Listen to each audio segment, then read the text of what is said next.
Good morning, students. Welcome all of you in second class. I am your Hindi teacher. How are you? I hope all are fine. Today I am going to start a new topic, मात्राएं. इससे पहले वाले video में हमने संयुक्त व्यंजन पढ़े थे. आज हम आपको मात्राएं पढ़ाते हैं. मात्राएं लगती है स्वर से. मैंने आपको बताया था कि हिंदी वर्णमाला में 11 स्वर होते हैं. 11 स्वर होते हैं अ से लेकर औ तक, और प्रत्येक स्वर की मात्रा होती है सिर्फ अ के अतिरिक्त. अ के अतिरिक्त प्रत्येक स्वर का एक चिन्ह होता है जिसे मात्रा कहते हैं. अ स्वर की कोई मात्रा नहीं होती. ये सिर्फ व्यंजन को कंप्लीट करने के लिए होता है. बिना मात्रा के जितने भी शब्द होते हैं उसमें सब में अ स्वर होता है. व्यंजन के साथ स्वर मात्रा बनकर जुड़ता है. अब देखिए, आपको प्रत्येक स्वर के बारे में समझाते हैं. जैसे प, व्यंजन हमेशा अधूरा होता है. बिना स्वर के व्यंजन हमेशा अधूरा होता है. हलंत लगा है, इसका मतलब ये आधा है. प्लस इसमें अ मिल गया. अ मिलने से ये व्यंजन पूरा हो गया है. प पूरा हो गया है, ये आधा नहीं है. इससे बनने वाला शब्द बिना मात्रा का शब्द है ये पतंग. यानी कि अ स्वर से बिना मात्रा के शब्द बनते हैं. इसके अलावा अब दूसरा आता है हमारा आ. प में जब आ जोड़ते हैं हम तो हमारा बनता है पा. और आ की मात्रा आपको ये दिख रही है, रेड वाली, पिंक वाली मात्रा का ये साइन है. प पे आ की मात्रा पा, और इससे बनने वाला शब्द है पालक. पालक. इसी तरह से प पे छोटी ई की मात्रा, छोटी ई की मात्रा लगती है हमारी इस साइड में, व्यंजन की इस साइड में लगेंगी. अच्छे से देखिए, और इसका साइन ये वाला होता है. प पे छोटी ई की मात्रा लगी तो पी शब्द बना, इससे पिचकारी. पिचकारी. और जब हम इसको बोलेंगे तो छोटी ई की मात्रा में हम जोर कम लगाएंगे, पिचकारी. ठीक है. अब बड़ी ई की मात्रा, प प्लस बड़ी ई की मात्रा छोटी ई की मात्रा से बिल्कुल अपोजिट साइड में लगती है. ये इस साइड लगेगी, व्यंजन के आगे की साइड लगेगी. प पे बड़ी ई की मात्रा पी. इस पे थोड़ा सा जोर देके बोलना होता है, और इससे बनने वाला शब्द है पीला. पीला. इसी तरह से प पे छोटी ऊ की मात्रा, छोटी ऊ की मात्रा नीचे की साइड में लगेगी ऐसे. देखिए अच्छे से, प पे छोटी ऊ की मात्रा पू, पुल. इसी तरह से प पे बड़ी ऊ की मात्रा, बड़ी ऊ की मात्रा नीचे की साइड लगती है, और इसका उच्चारण होगा प पे बड़ी ऊ की मात्रा पू, पूड़ी, पूड़ी.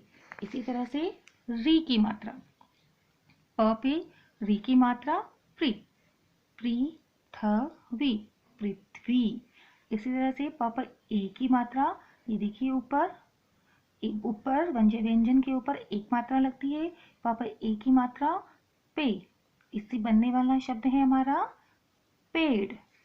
इसी तरह से प पे बड़े की मात्रा, बड़े की मात्रा में यही मात्रा डबल हो जाती है. छोटे ए में सिंगल मात्रा लगती है, और बड़े ए में ऊपर डबल मात्रा होगी. प पे बड़े ए की मात्रा पै. तो शब्द बना हमारा पैर. इसी तरह से प पे ओ की मात्रा, ओ की मात्रा लगेगी. ओ की मात्रा का साइन देखिए, ये आ की मात्रा जैसा, और फिर एक मात्रा ऊपर. प पे ओ की मात्रा पो. शब्द बना पोटली, पोटली. इसी तरह से प पे औ की मात्रा, ओ पे सिंगल मात्रा थी ऊपर, इसी तरह औ पे डबल मात्रा आ जाएगी. प पे औ की मात्रा लगी तो पौ. इससे बनने वाला शब्द है पौधा. इस तरह से 11 स्वर है, और ये इनकी मात्राएं हैं. अब आता है आपके र. र में छोटे ऊ और बड़े ऊ की मात्रा अन्य वर्णों की अपेक्षा बिल्कुल अलग तरीके से लगती है. देखिए, रस व्यंजन है, इसमें जब छोटी ऊ की मात्रा लगती है तो हम इसे र के इस तरह से नीचे नहीं लगाएंगे, ये बीच में लगती है, यहाँ पर र के बीच में इस तरह से, और सर्कल नहीं बनाएंगे, सिंपल तरीके से मात्रा को लगाएंगे. तो र पे छोटी ऊ की मात्रा रुपया, और जब र पे बड़ी ऊ की मात्रा लगती है तो लगेगी यहीं, लेकिन यह एक हल्का सा सर्कल बना करके बड़े ऊ की मात्रा लगाई जाती है. जहाँ सर्कल नहीं होता है वहाँ छोटी, जहाँ सर्कल नहीं होता है वहाँ छोटे ऊ की मात्रा होती है, और जहाँ ये इस तरह से घुमा करके सर्कल बनाकर मात्रा लगाई जाती है वो बड़े ऊ की मात्रा कहलाती है। र पे हमेशा मात्रा आप लोग बीच में ही लगाइएगा, ठीक है।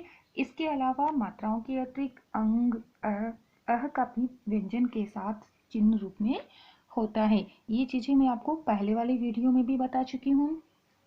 अंग, अंग से अंगूर, इसको अनुस्वार भी कहते हैं। इससे बनने वाला व्यंजन देखिए, प पे अंग की मात्रा लगी तो पंग, फिर इसका शब्द बना पंछी।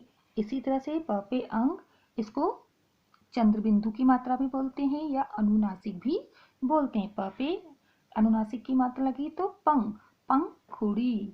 इसी तरह से प प्लस दो बिंदी का आह, यानी इसको बोलते हैं विसर्ग। पहले भी हमने आपको बताया था, ये दो बिंदी को बोलते हैं विसर्ग और इसका उच्चारण होता है ह। जैसे प पर विसर्ग की मात्रा लगती है तो इसको उच्चारण होगा पह, क्योंकि विसर्ग का जो उच्चारण होता है वो ह होता है।